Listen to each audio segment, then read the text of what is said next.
Welcome to Part 4 of the Manitoba Child Care Association's review of best practices, the ethical journey. This is an opportunity to renew and commit to the decision-making process. I'm Michelle Grant, an MCCA Ethics Guide and member of the Ethics Committee. If you're watching this video, you have already reviewed Part 1 that introduced you to personal beliefs, values, and ethics, as well as Part 2, which identified ethical dilemmas and the MCCA Code of Ethics. In Part 3, you would have been given the opportunity to practice using a framework for decision making and followed a process to determine a best choice. This review will not replace the workshops that are offered through MCCA. It has been designed to help you in your ongoing exploration of ethical decision making and is a review of what was offered during Session 4 of Best Choices.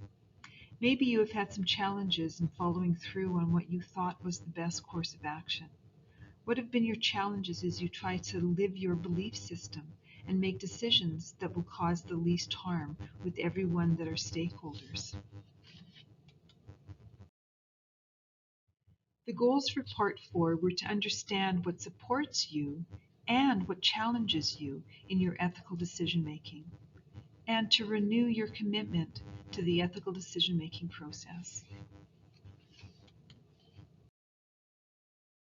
We need to consider what ethics looks like in practice. In Part 1, we discussed who. Who are you and what are the values and beliefs you have? How do those values and beliefs determine what your actions are and how you choose to live your life? In Part 2, you were introduced to what a dilemma is and were able to explore the principles of the Code of Ethics. In Part 3, we looked at a process of decision making and the idea of best choices rather than right choices. You were encouraged to then take the best action. When you think about your personal ethical dilemmas and you have determined what the best choice is, what action did you actually take? Why, when we know what the best choice is in a situation, do we hesitate or pretend the situation did not occur? What have been your challenges? What gets in the way of best action? That's where reflection and evaluation comes in. Let's revisit what gets in the way. There are many factors that inhibit our actions, things that create roadblocks for us when we are wanting to follow through with that best action we had identified.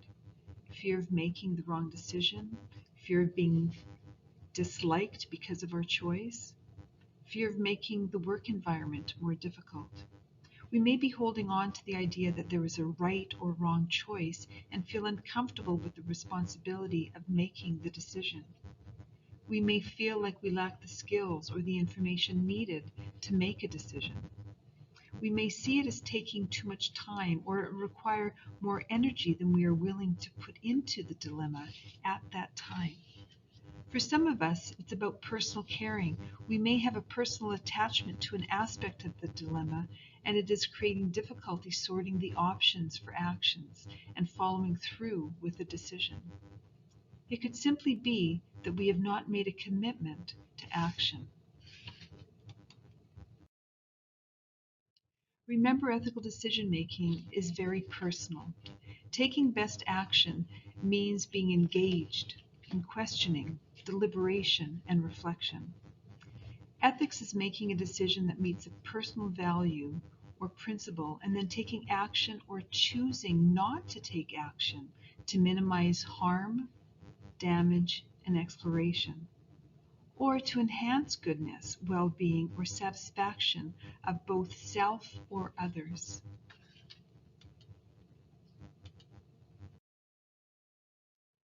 Why commit to ethical practice? The choices we make as ECEs are subject to review by others, and our actions or lack of action tell people we work with about who we are and what we believe. Choices we make affect the organizational climate of our early childhood and family resource programs and the relationships that we build.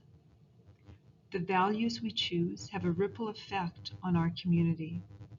Your choices show others what you believe, what you value, and the ethical principles that you hold. Making a commitment to ethical practice means remaining introspective and reflective. As an ECE, it's important to consider the impact you have on the community. Professionalism means thinking about ethical practice. It means you continue to think about ethical behavior consciously and reflectively every day of your career. As Socrates has been quoted, we are discussing no small matter, but how we ought to live.